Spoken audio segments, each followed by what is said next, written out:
xibaaru bitim réew ci seen télévision régionale di prestige mouvement islamiste bu ñuy wax Hamas ñoom nag daal dinañu wax démb ci bésub altine gi ne pays arab yi ak jullit yi nañu fexe daal ba manko fexe daal ba Israël daal di nag bàyyi agression bi nga xam ne mu ngi koy def ca bande de Gaza bañ dañoo yëkkati kàddu yooyu nag ca sommet ba nga xam ne dafa amee ca Riyad ci capitalu Arabie Saoudite ñoom nag wax nañ ne nag ñi nga xam ne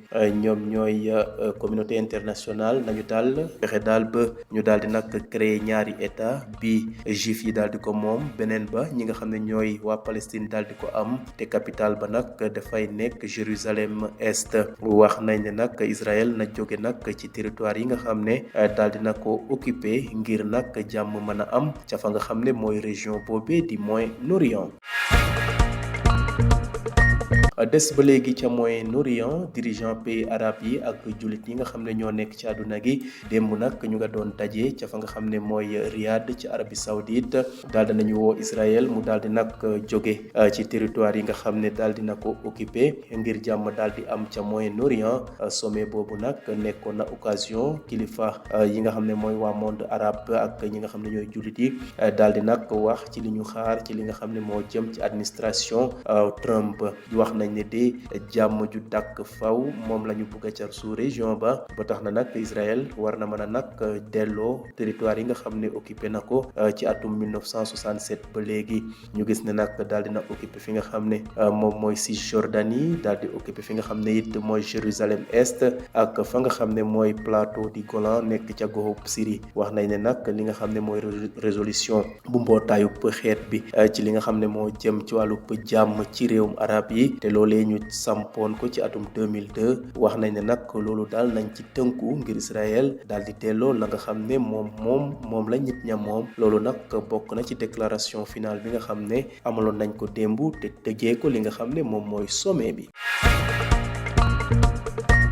jeexale xibaaru bitim réew yi ca fi nga xam ne mooy Afrique du Nord gulet de ñu gis ne daal ay kilifa dinañu daal di jóge fi nga xam ne mooy wala ñi nga xam ne ñooy waa Nations Unies ñoo leen di yebal ñu dem ci fi nga xam ne nag moom mooy Soudan ngir nag amal la nga xam ne de mooy mission boo xam ne dañuy nag saytu jafe-jafe yi nga xam ne ñoo fa am ñoom nag daal dinañ déplacé wu dem fi nga xam ne nag moom mooy port Soudan visite boobee nag dina am lu tollook ñetti fan la tax nag ñu def ko daal mooy xool situation bi nga xam ne moo am ca terrain ba ñi xam ne ni mel mooy agence de presse officielle bu ñuy wax SUNA expert yooyu nag dinañu gisee ak ñi nga xam ne ñoom la ñu tànn ngir daal ñu saytu li nga xam ne moom mooy application décision 1591 ci atum 2005 te loolu nag daal di ko jëmmaloon ngir daal fexe ba saytu situation bi nga xam ne moo am ca Darfour ñu fàttali nag arjuma ji weesu rek yemoon ak juróom-ñetti fan ci weeru novembre conseil de sécurité des Nations Unies daal dina nag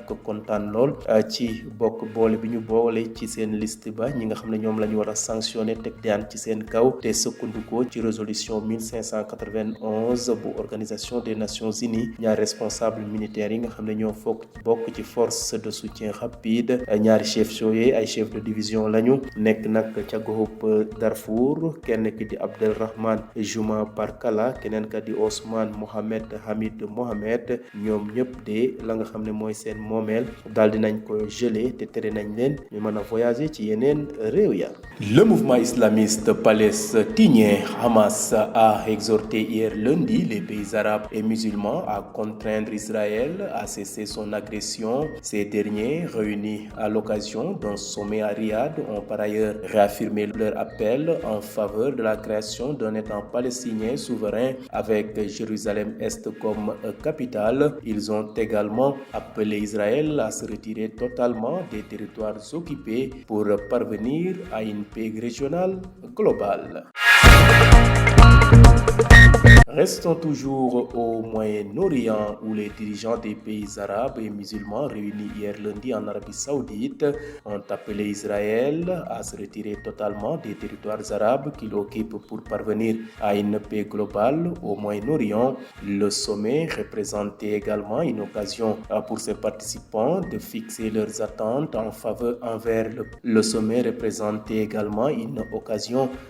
pour ses participants de fixer leurs attentes envers la future administration de Donald Trump. Une paix juste et globale dans la région ne peut être obtenue sans mettre un terme à l'occupation israélienne de l'ensemble des territoires occupés depuis 1967, quand Israël a commencé à occuper la Cisjordanie, Jérusalem-Est et le Golan syrien, et ce conformément aux résolutions de l'ONU et au plan de paix arabe de 2002, mentionne la déclaration finale du sommet.